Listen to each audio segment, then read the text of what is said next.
Welcome to the fourth video in the PPD-1 lab lecture. So today we're going to talk about common problems and errors, what's going to happen after you're entering the prescription, or what can possibly happen while you're entering the prescriptions. The first thing is patient affordability. So the person may drop the script off, you may enter it, and then you're going to have to bill the insurance, and a couple of things can happen.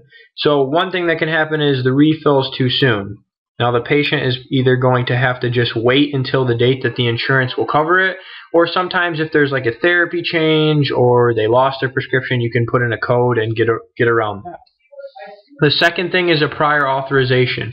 So this is basically the insurance saying that they don't want to cover the specific product. What you'll need to do usually is fax the information to the doctor, and he will talk to the insurance company and try to get an override or change the medication. And then, of course, there could be no issue and we'll go on to the dispensing. Okay, so a second thing that can happen is incomplete information. So while you're getting the prescription from the patient, you notice, okay, after they leave, it says this. Well, this could be interpreted many different ways. Is it Michael? Is it Micah? Is it Michelle? So you always want to make sure you know what the patient's name is, and maybe get their address, and definitely get their date of birth so you can match them in your system. Or if they're a new patient, you can add all the information in.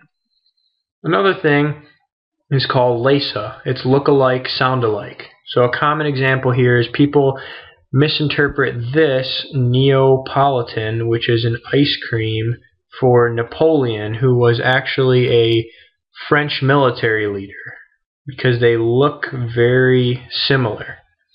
No, same thing can happen when you have a prescription. If you look at this example to the right here, this right here, really, you can't tell what it says. And sometimes handwritten prescriptions, you might think it's hydralazine, you might think it's hydroxyzine. So you want to clarify those with the doctor's office if you have no idea. So you could possibly pick the wrong medication. Here's another list of common look-alike, sound-alike drugs. You can take a look here. There's a couple of them. Oxycodone, commonly mistaken for OxyContin, and might be, let me see here, Tramadol, Trazodone. Those are common ones. So here's a website, and I'm going to have the link to it also if you want to click on that for more information. Another thing that can happen, it's really hard to read, and this is one of the problems with handwritten scripts.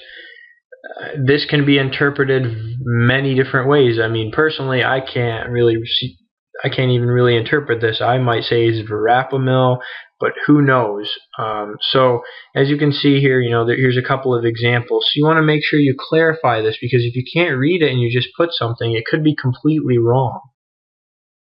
And the final thing is an inappropriate label. So don't be the person to put, as you can read here, insert one rectally by mouth every day as needed. Make sure you are going through the proper steps to put the correct labeling, in that the patients will know exactly what to do. So take your time, make sure you get them right, and look for these common errors and problems while you're doing your data entry. Thank you, and you can continue on to the next video.